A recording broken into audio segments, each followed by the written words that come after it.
Hello friends, কেমন আছো তোমরা? আশা করছি তোমরা ভালো রয়েছো, আমিও ভালো রয়েছি। কালকে রবিবার, সেহেতু তোমাদের জন্য খুব সহজেই একটা চিকেন কারি নিয়ে এসেছি। তবে এটা কিন্তু কাশ্মীরি স্টাইল চিকেন কারি। ঘরে থাকা উপকরণ দিয়ে তোমরাও খুব সহজে বানাতে পারবে।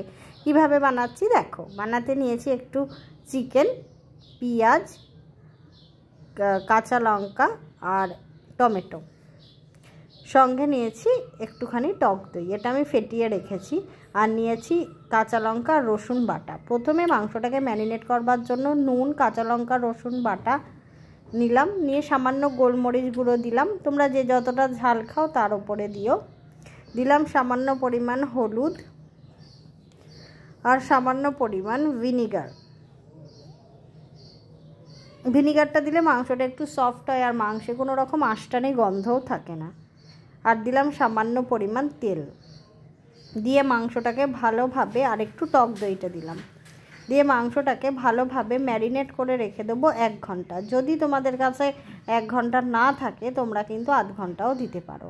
আর কালারের জন্য আমি একটু কাশ্মীরি লঙ্কার গুঁড়ো ব্যবহার করেছি, তোমরা চাইলে এটা না দিলেও পারো। ভিডিও ভালো লাগলে লাইক, শেয়ার, সাবস্ক্রাইব, কমেন্ট করে একটু পাশে থাকো। নতুন কোনো রেসিপি দেখতে চাইলে অবশ্যই কমেন্ট করো।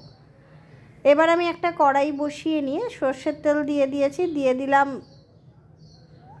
কটা তোমার দারচিনি, দিয়ে এটাকে ভালোভাবে একটু ভেজে নিলাম। নিয়ে দিয়ে দিলাম চপড করে রাখা পেঁয়াজগুলোকে ভালোভাবে ভেজে নিচ্ছি।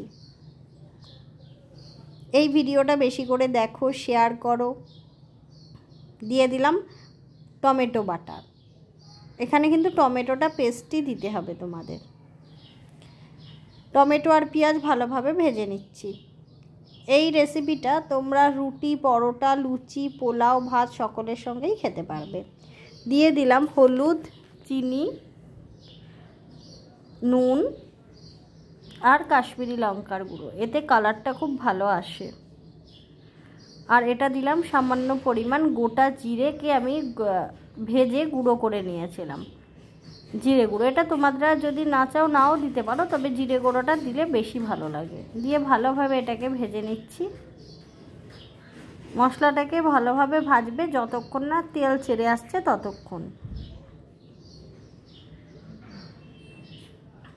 এবার আমি যে মাংসটা ম্যারিনেট করে রেখেছিলাম 1 ঘন্টা, সেই মাংসটা এবার আমি দিয়ে দিচ্ছি। ভাজা মশলায় আমি এবার মাংসটা দিয়ে দিচ্ছি। দিয়ে ভালোভাবে মাংসর সঙ্গে মশলাটাকে কষিয়ে নেবো। দেখো কালারটা কি সুন্দর এসছে। খুব সহজেই কিন্তু তোমরা এটা বাড়িতে তৈরি করতে পারো। কালকে সানডে আছে, এটা তৈরি করো, বাড়ির সকলে খেয়ে কিন্তু তোমার নামে প্রশংসা করবে, এটা গ্যারেন্টি দিতে পারি। কারা কারা তৈরি করলে অবশ্যই কমেন্ট করো। কিন্তু কথা বলতে বলতে মাংস থেকে জলটা ছেড়েও এসছে, প্রায় তোমার তেলগুলো পুরো ছেড়ে এসেছে। এবার আমি সামান্য পরিমাণ জল দিচ্ছি। দিয়ে মশলাটাকে আরেকটু ভালো করে কষিয়ে নেব।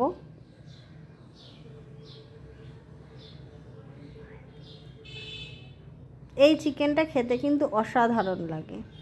এবার আমি দিয়ে দিলাম পরিমাণ মতন জল। জলটা ফুটেও উঠেছে, মাংসটা সেদ্ধ হয়ে গেছে। তৈরি হয়ে গেল আমার কাশ্মীরি স্টাইল চিকেন কারি। দেখো দেখতে সুন্দর লাগছে তো। এবার আমি তোমাদেরকে একটু সার্ভ করে দেখিয়ে দিচ্ছি কেমন হলো।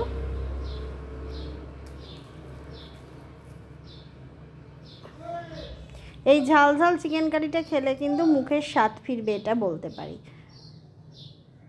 এটা তোমরা রুটি, লুচি, পোলাও সকলের সঙ্গে খেতে পারবে। এর স্বাদ কিন্তু অসাধারণ। ভিডিও ভালো লাগলে লাইক, শেয়ার, সাবস্ক্রাইব, কমেন্ট করে পাশে থেকো। ফিরছি পরের ভিডিও। সুস্থ থাকো, ভালো থাকো। জয় তারা।